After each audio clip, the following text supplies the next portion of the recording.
সুলতান মাহমুদ গজনবী যিনি আফগানিস্তানের প্রেসিডেন্ট ছিলেন, উনি একদিন পুষ মাসে শীতের দিনে কাবুলের ভিতরে ঢোকার সময় দেখে এই শীতের রাত্রি, অথচ এই পৌর এরিয়ার ল্যাম্পপোস্টের নিচে, বাতির নিচে ছোট্ট একটা ছেলে বসে বসে কি যেন পড়ে। ওনার নজর ওদিকে পড়ে গেল। সুলতান মাহমুদ গজনবী উনি ওনার ঘোড়াকে লাগাম টেনে ধরলেন। ঘোড়ার পিঠ থেকে নেমে দেখে ছোট্ট একটা বাচ্চা, জীর্ণ শীর্ণ চেহারা তার, এই শীতের ভিতরে কাঁপতেছে আর আল্লাহর কোরআন তেলাওয়াত করতেছে। বাদশা নামদার নেমে গেল, ছোট্ট বাচ্চাটাকে দেখে বলে, বাবু বাড়ি কোথায় তোমার, কোথায় তোমার ঘর? এই রাত্রিবেলা তুমি, এই রাত্রি দ্বিপ্রহরের সময় কেন তুমি এই পৌর ল্যাম্পপোস্টের নিচে বসে বসে তুমি কোরআন তেলাওয়াত করো? ছোট্ট বাচ্চাটা ভয়ে দাঁড়িয়ে গেল, থর থর করে কাঁপতেছে। বাদশা নামদার, আমার বাড়ি হলো ওই যে পার্শ্ববর্তী এলাকাতে।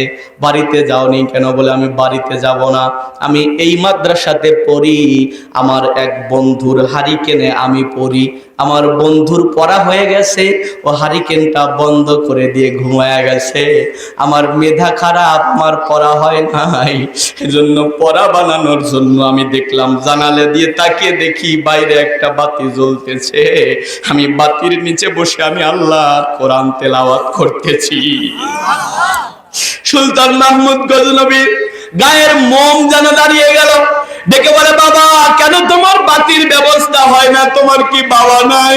ছোট্ট ছেলেটা ছোট্ট বাচ্চাদের মতো ফোপায়া ফোপায়া কান্দে আর বলে, বাদশা নামদার, না আমার বাবা বেঁচে নাই, আমার একটা মাত্র দুঃখিনী মা আছে, মা আমার অপরের বাড়িতে কাজ করে খায়, আমার মায়ের বড় আশা হলো আমি যেন আলেম হই, এজন্য মা আমাকে মাদ্রাসাতে দিয়েছে, তবে মাদ্রাসাতে আমি পড়ি, আমার পড়ালেখার টাকা আমার মা জোগাড় করতে পারে না, আমি এরকম করে মানুষের দেয়া টাকাতেই পড়ালেখা করি, আমি যে হেরিকেন কিনবো আর তেল কিনবো এ টাকাও আমার কাছে নাই, এজন্য আমি আমার বন্ধুর লাইটে হেরিকেনে বসে পড়ি, আমার বন্ধু বন্ধ করে দিয়েছে, আমি বাহিরে এসে এই ল্যাম্পপোস্টের নিচে বসে কোরআন তেলাওয়াত করতেছি। গায়ের মধ্যে পোশাকের ভিতরে শীতেরও কোনো ভারী পোশাক নাই, এই শীতের রাত্রি তুমি ভারী পোশাক পরনি কেন? বলে, আমার শীতের তেমন কোনো পোশাক নাই।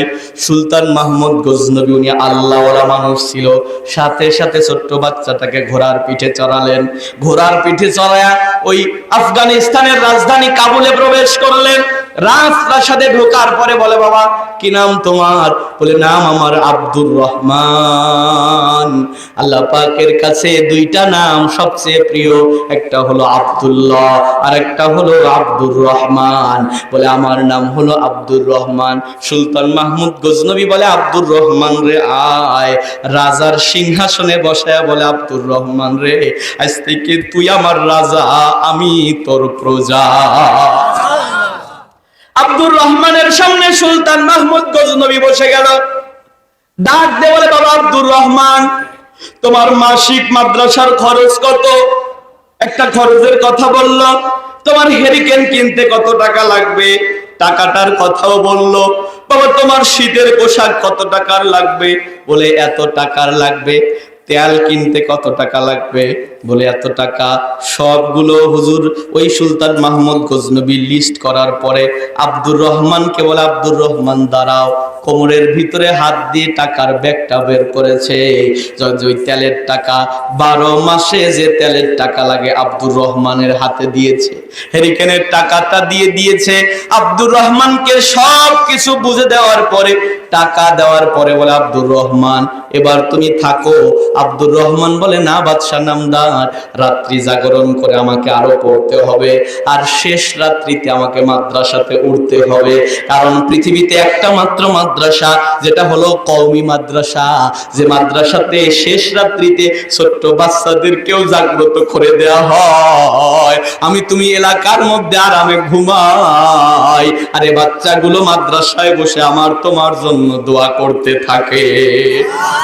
সুলতান মাহমুদ গজনবীকে আব্দুর রহমান দেখে ডেকে বলে, বাদশা নামদার, আমাকে চলে যেতে হবে, কেননা শেষ রাত্রিতে আমাদেরকে তাহাজ্জুদের জায়নামাজে দাঁড়াতে হয়। আব্দুর রহমান আরো একজন ব্যক্তিকে বলল, তুমি নিয়ে যাও। প্রজাকে বলল, তুমি আব্দুর রহমানকে নিয়ে মাদ্রাসাতে পৌঁছায়া দিবা। যখন প্রজা ঘোড়ার পিঠে উঠে আব্দুর রহমানকে নিয়ে রওনা করবে, আব্দুর রহমান ঘোড়ার পিঠে ওঠার পরে আবার নেমে গেছে। বাদশা নামদারের কাছে এসে বলে, বাদশা রে, আপনি আমার এত বড় উপকার করলেন, আমি আপনার জন্য কি করতে পারি বলেন? সঙ্গে সঙ্গে সুলতান মাহমুদ গজনবী বলে, বাবা, আমার জন্য তুমি কি করবে? তবে আমার জীবনের দুইটা দোয়া আজও পর্যন্ত কবুল হয় নাই। তোমার যদি একটু দোয়া করার শখ থাকে, তুমি আমার জন্য দোয়া করিও, যেন আমার জীবনের দুইটা দোয়া আমার আল্লাহ কবুল করে নেয়।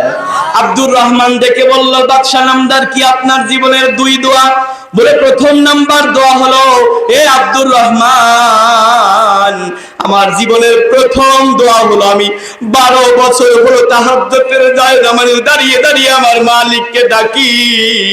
আমি পবিত্র বিছানায় ঘুমাই, আমি দরুদ শরীফ পড়ে ঘুমাই, আমি ডান কাতে ঘুমাই, আমি একা একা বিছানায় ঘুমাই। শুধুমাত্র আমার মনের বাসনা, আমি যেন আমার প্রিয় নবীজি রাহমাতাল লিল আলামিনকে স্বপ্ন যোগে দেখতে পারি।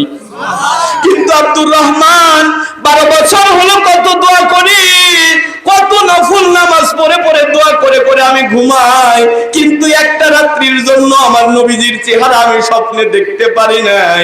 আব্দুর রহমান রে, তুমি যেহেতু শেষ রাত্রিতে দোয়া করবে, আমার জন্য দোয়া করিও, আমি যেন আমার নবীজিকে স্বপ্ন যোগে দেখতে পারি।